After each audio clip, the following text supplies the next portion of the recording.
So today we're talking to a bunch of Christian YouTube creators like Sean Cannell and the Taylors, and they're going to give you advice on how to be a Christian creative.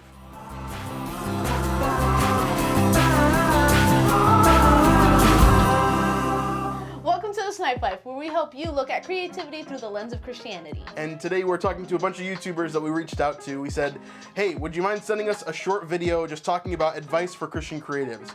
And so, luckily for you guys, we got some awesome people to send us some videos back, and we're going to look at those today and tell you what we think as well. First up, we have Engineered by God. Hey Snipe Life, what's going on, guys? I think the first struggle for me is the fact that we make videos that it seems like no one wants to watch because not many people are interested in just talking about Christ directly.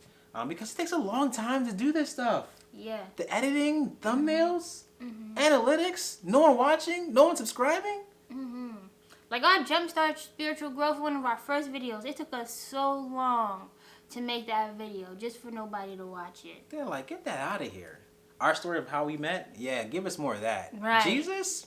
Nah, I'm like, I'll take come a on. little bit if you give me something Just else. sprinkle but it on just the end. Jesus? No, I don't want that. I don't want that. Come on now. The reason we created our channel was to basically share the gospel, right?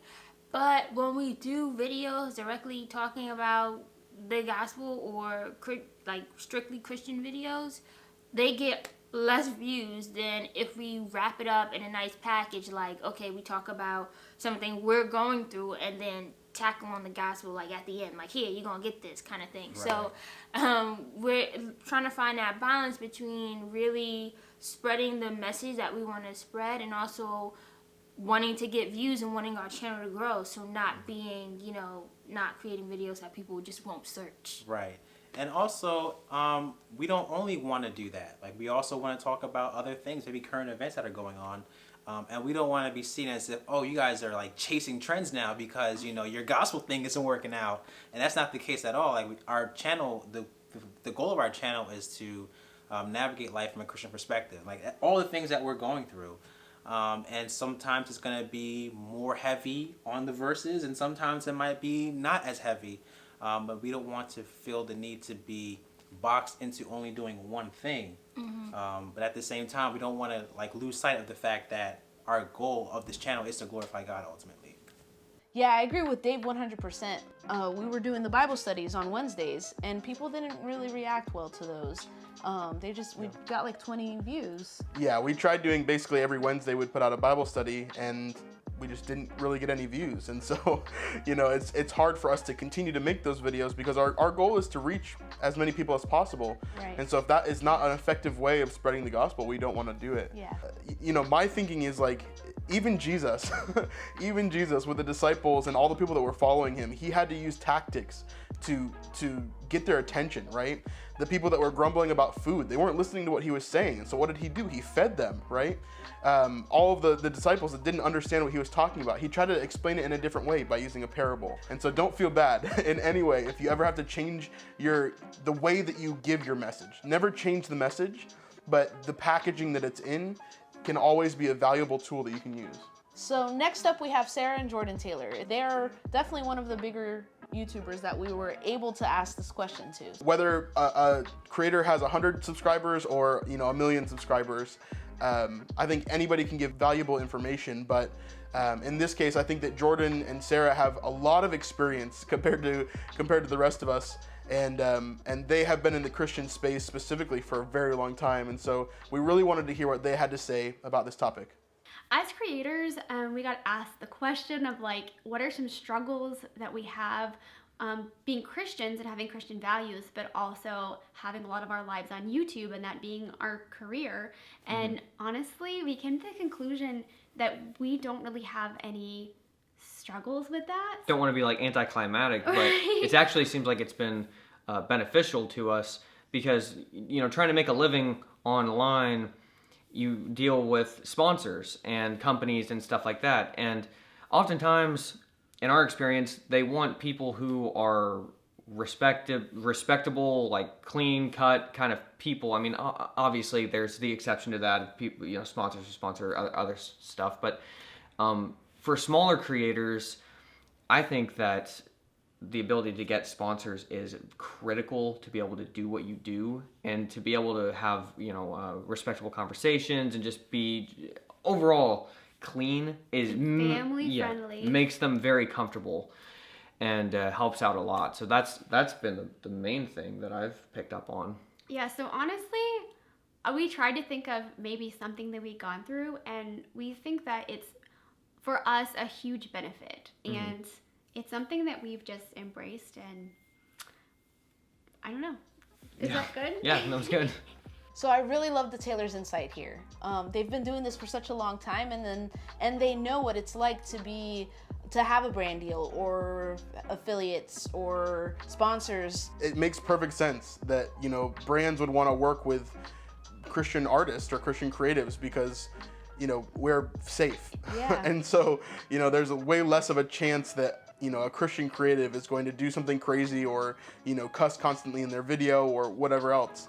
And so that definitely makes a lot of sense. And I don't think I've really thought about that before then. So Right. yeah, thanks so much for that insight.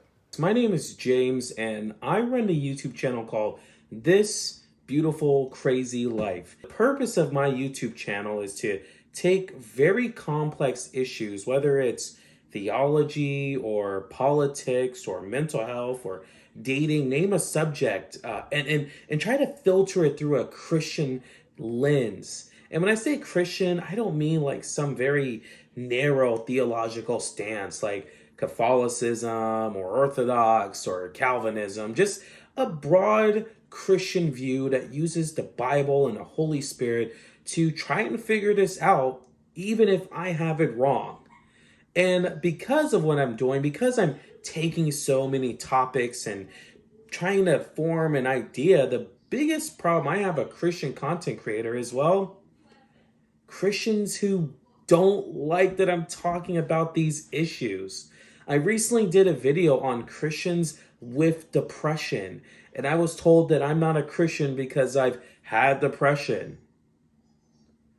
Those are the type of comments I got. Or because I brought up Ravi's sexual assault allegations, which, have now been confirmed, and the comments there were pretty terrible. They're bad, guys. Read them. And so I think a lot of times is that the Christian community, because of these deep theological and political stances that so many people view and hold so close to them, that any type of nuance or being outside of some political or theological stance, turns some people off. And while that is a challenge, I always love the really affirming comments. Even people don't agree because, they like that someone's discussing the issue. And so sometimes I might wake up to some of the worst comments ever. I always remember that God's people is big and diverse and beautiful, and there's so much good. And I know it may be a challenge to address some of these issues. I know there's people interested. So that might be one of the biggest challenges as a content creator is, dealing with other Christians. But dealing with people is sometimes difficult, but it's still worth the effort, and I'm glad I started this channel. Yeah, James is totally right. His channel is awesome. He talks a lot about, some controversial things or some newsworthy things that come up in the world, and because of that, he gets a lot of people that come onto his channel and just attack him. And truthfully, there's a lot of Christians that do that. They find somebody that they disagree with, and they just attack for whatever reason. And it's sad, yeah. But as Christians, I think we have to be prepared for that. I think we have to be prepared to deal with people who, even when we think they're on our team as a Christian, can still disagree with us. And they can still be on the total opposite end of the spectrum than we are. And so just be prepared for that. How's it? I'm Red, from the YouTube channel called The Word in Red. The biggest struggle I've had as a Christian creative is simply acknowledging that I am a creative person. Like many people, I tend to be hard on myself. But about 2 years ago, I realized just how self-limiting my feelings of incompetency were when I realized that I couldn't even call myself an artist. I only felt comfortable saying that I'm an artistic person, as if that somehow expressed who I was while still conveying the amateurism I felt tied to. But in an effort of self-growth, I did some serious digging and self-reflection, so I can now say, even though it's scary at sometimes, that I am totally an artist. And in the process of learning to acknowledge that identity, I realized that I am creative, regardless of the quantity or the quality of what I produce. I don't have to strive or earn my way into this identity of being a Christian creative, because it's an identity I was given, rather than one I've mustered up by my own effort. God is an incredible creator, and he chose to make me this way. I create because I recognize who God is as my maker, and I'm agreeing with who God designed me to be. In a sense, I find that the willingness to create, to produce, to be vulnerable in expressing myself through different mediums and trying to create a new thing is like being open to listening from God and obeying what he says. Sometimes it's just easier to be closed off and kind of go about my own business, but to let myself create something is to recognize that something is stirring inside of me. And the source of that stirring is ultimately God, who is calling me to create. On the flip side, sometimes I don't feel that creativity stirring in me, in the same way that sometimes I feel like God is silent. And in those moments, I only have to be still and recognize that God is always doing something in me. When I slip into moments of feeling like I'm not capable of something, that there's too much pressure on me to create, or I feel uninspired or blocked, or that I don't deserve to be in this space of Christian creatives, I'll often find myself also developing like anxiety and stress, jealousy, self-loathing. None of these feelings are things that God desires for me. And he's given me creativity as an outlet to overcome those feelings. To be creative is to embrace my true God-given identity and to honor God as the most amazing creator who generously shares his unending creativity with me. As Red said, I too struggle with creativity or being called a Christian creative because I feel like I'm more logical or I build things, but that is creating, right? So embrace the creativity that God has given you because we all create. Anything you do is creating. So for me, like I just write code, but in that writing code, I am creating beautiful, in my opinion, works of art. So last but not least, we have Sean Cannell. If you guys don't know who he is, which I'm sure if you're watching our channel, you do, but he's got 1.5 million subscribers on YouTube, and he has several channels that are very successful as well. Basically, Sean teaches YouTube strategies. He shows you what camera you need, what mic you need, how to get started to a more general audience. But Sean is also a Christian, and so it's really cool watching his content, and he talks about his faith, even though he's talking primarily about YouTube strategies. But last week, I met him on Clubhouse. Every Friday he does this where he starts a room and just talks about YouTube strategies. By the way, if you haven't seen our video about Clubhouse, it's gonna be right up here so you can click that if you wanna know what that is. I got to jump in the room, raise my hand, and talk to Sean. And so I'm not gonna play all of the video here. If you'd like to see the whole thing, go ahead and join our Patreon. I'm gonna drop it there. But here's a snippet of what Sean said and some parts that I thought were really valuable. People follow people with shared beliefs. And people most connect people with similar values. And I think a mistake you can make is actually shrinking back from sharing your values, your beliefs, even your polarizing point of view. And so, you mentioned like Think Media is not a Christian channel, but I am a Christian. And in the past, I probably even talked about it less. And maybe the idea was, because if I was open about that, it might make someone mad or somebody would stop watching.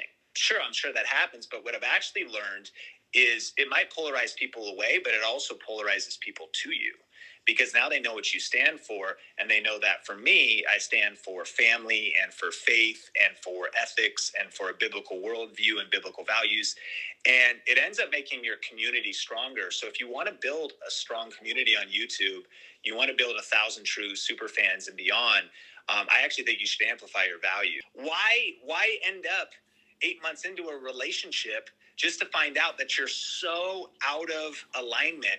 And especially in these personal branding type businesses, if you don't show your full true colors, it's like on the first date, then it's like when you get married, they go, oh, dang, I didn't realize that like you were a Jesus guy. I'm super mad now. I'm offended. I hate Jesus.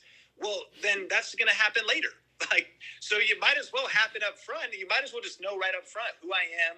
Here's my cards. They're all on the table. It ends up macro being a lot better for you if you don't try to hide or pretend. And that does, hear me.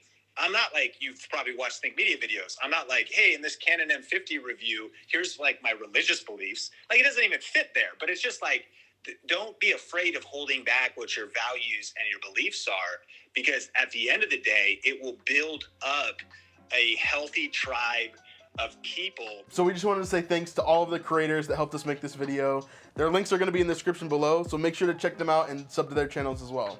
They're really, really great creators. But we learned a lot from this video just listening to their input, and I hope that you guys got something great too. So that's it for this video. Thanks for being part of the community. We'll see you on the next one. Peace.